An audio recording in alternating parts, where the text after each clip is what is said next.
So over the past several weeks, we've been hearing a lot in our homilies about our identity, who we are, why we are, what we're made for.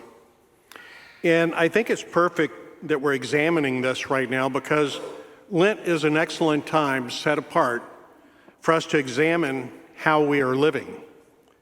Remember that each of us has been created by God for a purpose.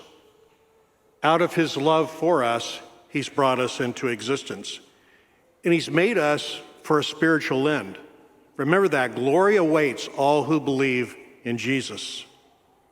And because he loves us and wants all good things for us, with that in mind, maybe we should take a pause and ask ourselves, how am I living? Am I living well? Am I living in Christ? Or perhaps, maybe I've lost my way, maybe even become enslaved to sin. You see, we should never take living in Christ, our relationship with him, for granted. The book of Exodus, for which today's first reading was taken, is a story, the story of how God liberated his people, his chosen people, the people of Israel, from their slavery in Egypt. But in a deeper, more important sense, it is the story of how they were liberated from their bondage to sin. The descendants of Abraham, Isaac, Jacob, they had experienced 400 years of slavery in Egypt. And not only had they lost their freedom, they had lost, in a sense, their identity. They knew who they were, they thought, but they no longer lived rightly. They no longer appropriately worshiped their God. They had lost their way.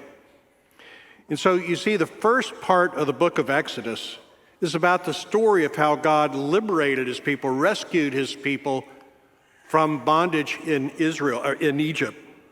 But then the second part of the book of Exodus explains why he led them out, why he had Moses lead them out into the wilderness. The chosen people needed to be taught, they needed to relearn what right living is, what right belief is, what right worship is. He was working on forming them into his holy people, a holy nation. The tablets of the law, which we heard, the Ten Commandments, which we heard recited in today's first reading, were never simply arbitrary rules and regulations that were imposed on a weak people by some higher distant authority. No, they were the roadmap by which we could live well, by which we could be authentic children of God. The truth about right relationships is at the heart of those commandments. They teach us how we are to relate to God, and they teach us how we are to relate to one another. God followed these moral teachings with the gift of the liturgy. The liturgy is the setting within which God desires us to worship him. Right living and right worship, knowing who we are, what we were created for in this life, and what awaits us in the life to come. These are the necessary prerequisites for living well, for living a full, authentic life, lived fully.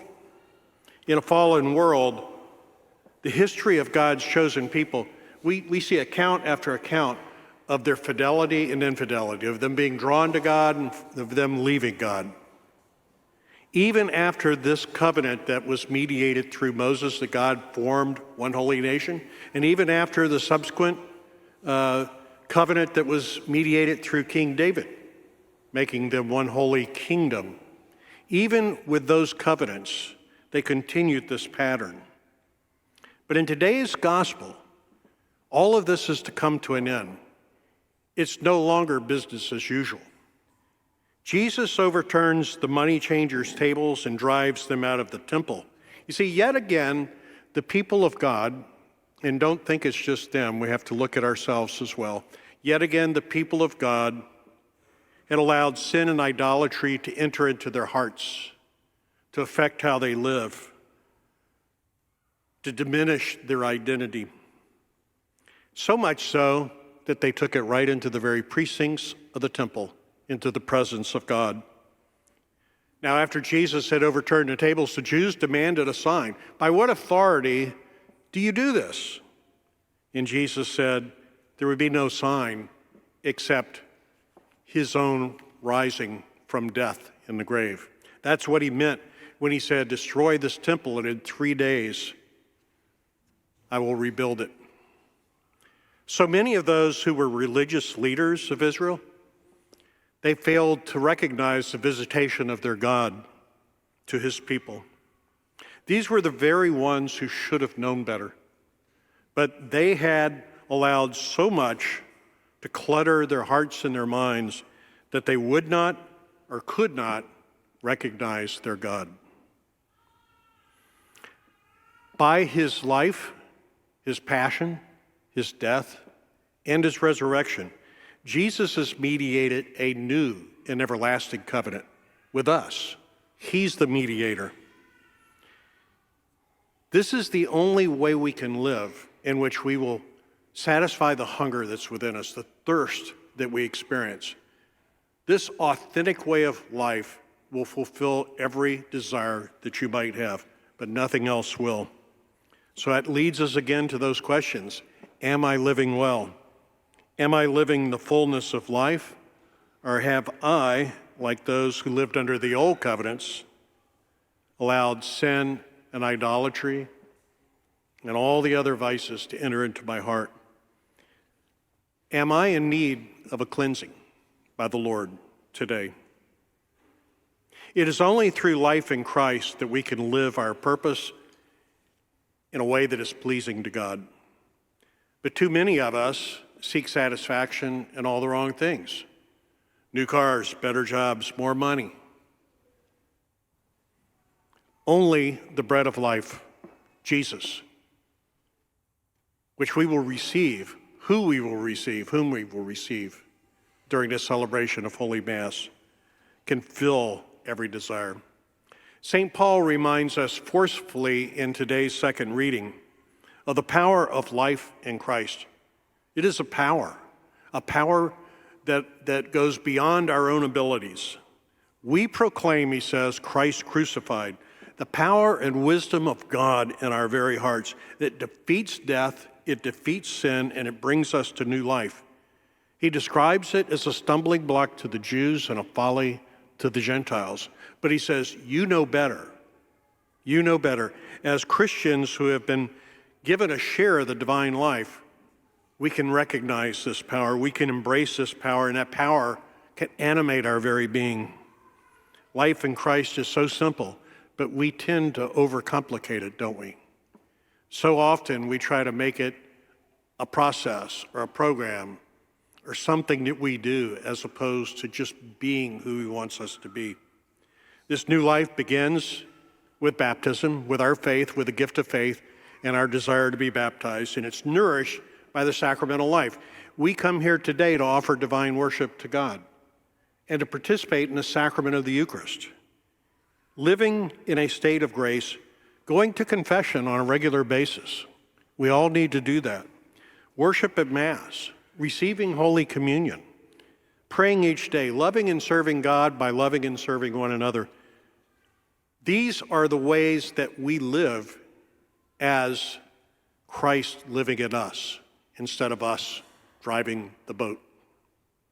More than trying to imitate Christ, we simply need to live Christ.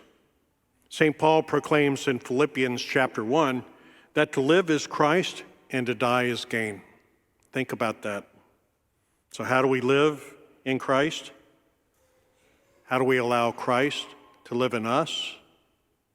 By living the sacramental life. The more grace we receive by doing so, the more perfectly we will love. The more perfectly we will love God, and the more perfectly we will love one another. The more grace we receive, the more secure our hope will be. Jesus Christ promises, yet we can walk away.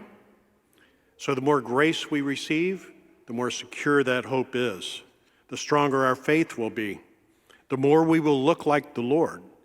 In those times when people look at me and see me, I'm not allowing Christ to live in me. So as we worship during this Eucharist and receive the Lord into our hearts this day, we need to surrender to him. We need to give him our hearts and say, no longer me, Lord. I turn it all over to you. I die to self to allow you to live more fully in me. Allow him to cleanse the clutter out of your heart.